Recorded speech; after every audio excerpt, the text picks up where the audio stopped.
नमस्कार दोस्तों, मैं अनामिका आप सबका अनामिका एस्ट्रोलॉजी में हार्दिक स्वागत करती हूँ।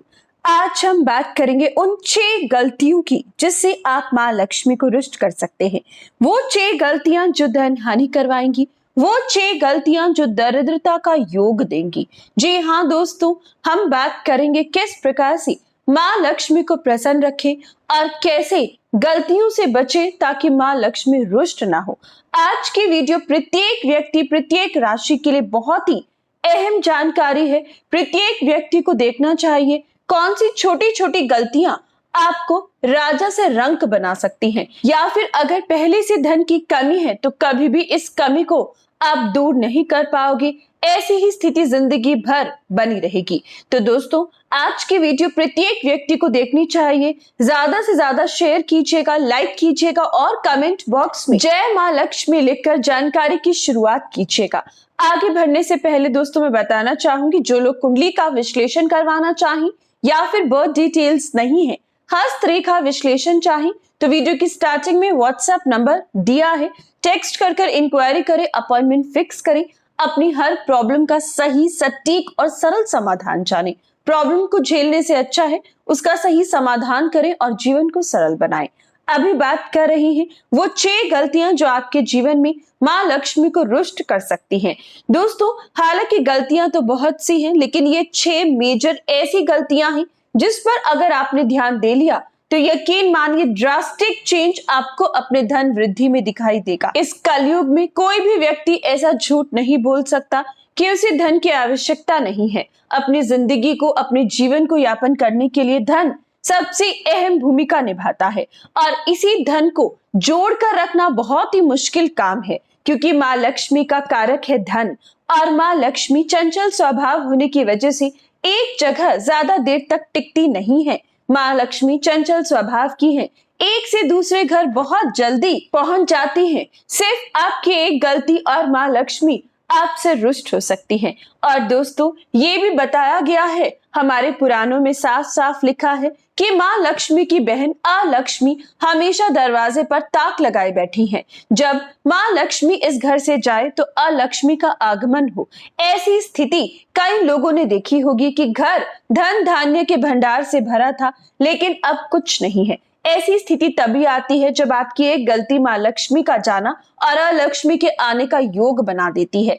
तो दोस्तों, आइए जानते हैं कैसे इस बुरी स्थिति से बचें, कैसे अपने धन को जोड़कर रखें, कैसे माँ लक्ष्मी को प्रसन्न रखें और कैसे अलक्ष्मी को अपने घर से दूर रखें। तो आइए शुरू करते हैं सबसे पहली गलती से। एक और विशेष बात, वीडियो के अंत में एक महा उपाय बताऊंगी जिससे कि आप धन वृद्धि पा सकते हैं। विशेष महा उपाय है, जरूर कीजिएगा। बात करते हैं सबसे पहली गलती की। तो एक छोटी सी गलती जो रोजाना जिंदगी में स्त्री कर सकती है। जी हाँ दोस्तों, गैस पर खाली बर्तन रखना सबसे बड़ी गलती है। अगर आप अपने चूल्हे पर खाली बर्तन, झूठा बर्तन या विशेषकर खाली तवा छोड़ देते हैं तो ये माँ लक्ष्मी को अप्रसन्न करती है। दूसरी बड़ी गलती, अगर आप अपने चकले के आसपास गिरा आटा वैसे का वैसा छोड़ देते हैं तो आप माँ लक्ष्मी को अप्रसन्न करते हैं। कई बार ऐसा होता है, बल्कि अक्सर ऐसा होता है, जब आप रोटी बनाते हैं तो चकले के आसपास एक घेरा बन जाता है और तकरीबन स्त्रियां उसे वैसा ही छोड़कर खाने बैठ जाती हैं। तो ये गलती स्त्रियों को बिल्कुल नहीं करनी चाहिए। खाना बनाने के बाद, रोटी बनाने के बाद चकला उठाकर साफ कर रखें। तुरंत वहां से गिरा हुआ आटा एक जगह बर्तन में एकत्रित करें और फिर उसे पानी में बहा दें या चींटियों में डाल दें।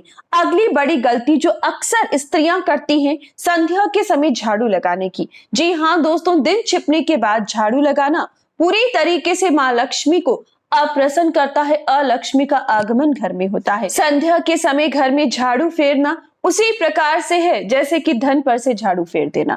जी हाँ दोस्तों, इस गलती से आपको बचना चाहिए।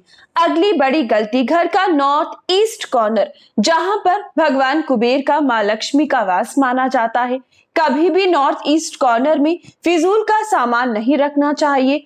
हो सके तो उस कॉर्नर को हमेशा खाली रखें।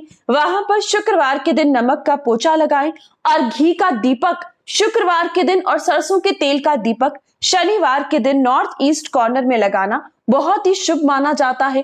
देवता प्रसन्न रहते हैं, माँ लक्ष्मी का आगमन होता है और हो सके तो घर का नॉर्थ ईस्ट कॉर्नर में आपको घर का मंदिर बनवाना चाहिए।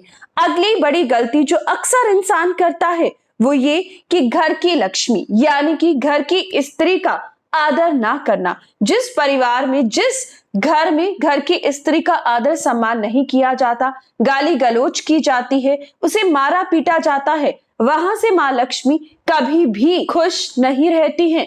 वहां पर भरे भंडार खाली हो जाते हैं। तो दोस्तों इस बात का जरूर ध्यान रखिएगा।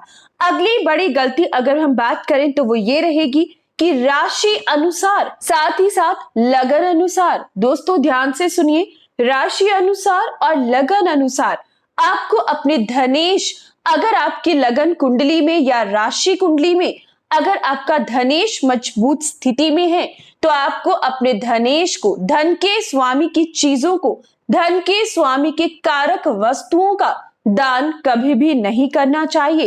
इस विशेष बात का हमेशा ख्याल रखिएगा।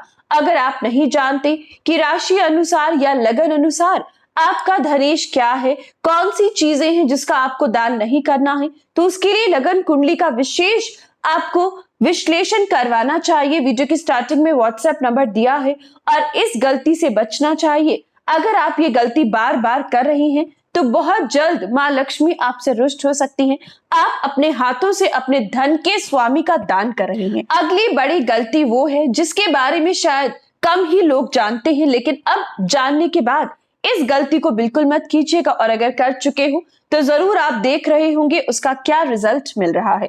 हम बात कर रहे हैं मंगलवार के दिन कर्जा लेना। अगर मंगलवार के दिन कोई लोन लेता है तो ऐसा लोन चुकाना जिंदगी भर बहुत ही मुश्किल हो जाता है। बार बार ऐसा लोन चुकाने में अड़चनें आती हैं। या फिर शुक्रवार के दिन कमाया गया धन अगर आप किसी भी चीज में व्यर्थ करते हो तो उस धन का दोबारा आना बहुत ही नामुमकिन के बराबर हो जाता है। जी हाँ दोस्तों, मंगलवार के दिन कर्जा नहीं लेना चाहिए। शुक्रवार की कमाई को सेव करना चाहिए। शुक्रवार के दिन जितना भी धन कमाते हो उसको अपने सेविंग अकाउंट में डालो, उसको अपनी सेविंग्स में डालो, एफडी करवाओ या फिर उस धन से सोना लेकर आप सेव करो। शुक्रवार के दिन की गई कमाई को अगर आपने सेव करना शुरू कर दिया तो यकीन मानिए जिंदगी पूरी तरीके से पलटती आपके सामने दिखेगी। अब बात करते हैं एक और विशेष बात की जो प्रत्येक व्यक्ति को जिसका ध्यान देना चाहिए। दोस्तों जब भी आप सोना बेचते हो, कई बार ऐसी सिचुएशंस आई होंगी जब आपको घर का सोना बेचना पड़ा होगा, विशेषकर अपनी स्त्री का। अगर आपने ऐसा किया है किसी भी चीज को खरीदने के लिए, किसी भूमि को, किसी फ्लैट को, किसी घर को खरीदने के लिए या अपने बिजनेस में इन्वेस्ट करने के लिए, अगर आपको अपने घर की स्त्री का सोना बेचना पड़ा है किसी भी मजबूरी में, तो यकीन मानिए दरिद्रता आपके घर आएगी। अलक्ष्मी आपके घर पूरी तरीके से चौकड़ा मारकर बैठ जाएगी। आपको इस गलती से एक तरीके से बचना है। हम मानते हैं कि सोना बेचना किसी की मजबूरी हो सकता है, लेकिन जब भी आप सोना बेचते हो, खास तौर पर घर की स्त्री का, बेटी का, तो हमेशा कम से कम दोबारा से उसी सुनार से उसी पल छोटा सा सोना कुछ ना कुछ खरीद कर घर ले आओ। आप एक कोका यानी कि एक नाक का नोज पिन तक लेकर घर आ सकते हो। अगर आप करोड़ों का सोना देकर एक नोज पिन तक घर ले आते हो सोना खरीदकर उसी पल में, तो यकीन मानिए आप इस दोष से बचोगी और इस नकारात्मक ऊर्जा का प्रभाव आपको छू भी नहीं पाएगा। माँ लक्ष्मी आप पर मेहरबान रहेंगी। यानी कि आपको अगर सोना बेचना है तो घर, थोड़ा सा सोना, चाहे 1 ग्राम सोना क्यों ना हो, घर जरूर लेकर आइएगा। खाली हाथ घर बिल्कुल मत आइएगा। ऐसा करने से आप पर कोई दोष नहीं लगेगा। माँ लक्ष्मी आप पर मेहरबान रहेंगी। अब बात करते हैं उस महा उपाय की जिससे धन वृद्धि की जा सकती है। दोस्तों आपको शुक्ल पक्ष के शुक्रवार के दिन या दीपावली या फिर धनतेरस के दिन जिस धरती पर मोर नाचे हूं वहां की मिट्टी लेकर अपने घर में लाल कपड़े में बांध कर लेकर आना है और घर के किसी ऊंचे खूंटे पर नॉर्थ ईस्ट कॉर्नर में उसे बांध देना है। याद रखिएगा उस भूमि पर, उस मिट्टी पर जहां पर मोर नाचे हो, वहां से 1 या 2 मुट्ठी आप एकत्रित कर लीजिए लाल वस्त्र में और लक्ष्मी माता का नाम लेकर दीपावली, धनतेरस या फिर शुक्ल पक्ष के शुक्रवार के दिन अपने घर के किसी ऊंचे खूंटे पर आप उसे बांध दीजिए। नॉर्थ ईस्ट कॉर्नर रहेगा तो बहुत अच्छा। ऐसा करने से माँ लक्ष्मी आप पर मेहरबान रहेंगी, हमेशा आपके घर में वास करेंगी। तो ये थी आज की बहुत ही विशेष जानकारी। प्रत्येक व्यक्ति से निवेदन है, कमेंट बॉक्स में जय माँ लक्ष्मी जरूर लिखें, लाइक और शेयर करें।